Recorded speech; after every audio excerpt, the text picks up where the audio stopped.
Once we open up the box, locate the bundle containing the charger and the pedals and set aside for now.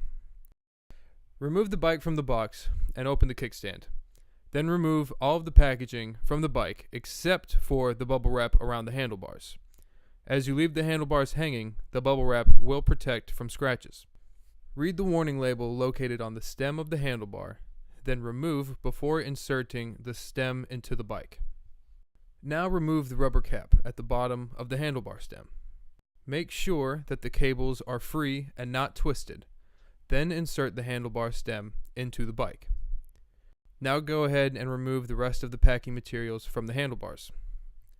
Remove the rubber cap that protects the down screw. Make sure your handlebars are perpendicular with the front tire. Then tighten the down screw with your 6mm Allen wrench. Once it is tight, be sure to put the rubber cap back over the down screw. Move down to the front wheel and use your 15mm wrench to ensure that the two end bolts are tightened down all the way.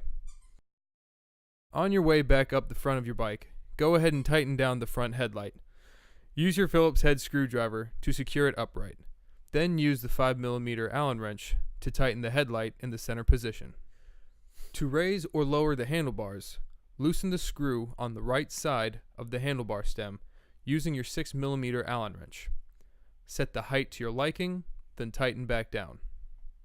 Now you will have to set the angle of your handlebars. Use your 4mm Allen wrench to loosen the screws on the front of the handlebar mount until you can manipulate your handlebars. Then set the angle of your handlebars and tighten the 4 screws back down. Do this in a cross pattern so you don't strip the screws.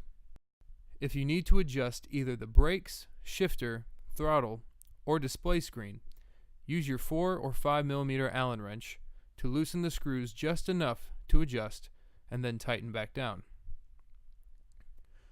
Then attach the pedals. They are marked R or L on the bottom of the pedal to indicate what side they go on. Put a little grease on the threads and then twist them into the cranks, tightening clockwise for the right side and counterclockwise for the left side. Snug down with a 15mm wrench. Next, remove the seat post and add just a little grease to the bottom 2 inches. Be sure that the screw on the bottom of the seat is as tight as you can get it using your 6mm Allen wrench. Insert the seat post back into the bike and make sure the clamp is tight. If it is not, use your 5mm Allen wrench to tighten the bolt on the opposite side of the clamp until the seat post no longer moves. Check all of the cable connections and make sure they are all snug. If they are not, line up the arrows, then slowly plug the 2 ends together. You can do a quick check of the battery's charge by pushing the button on the rear of the battery.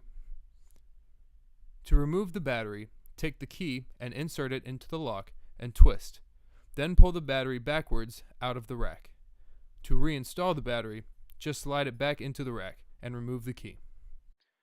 Note on the battery where the charging port is and where the power switch is. Open up the charger box and locate the rubber cap. Then take the cap and place it on the left bolt of the rear wheel. The last thing you need to do is inflate the tires. We recommend keeping it at around 30 psi.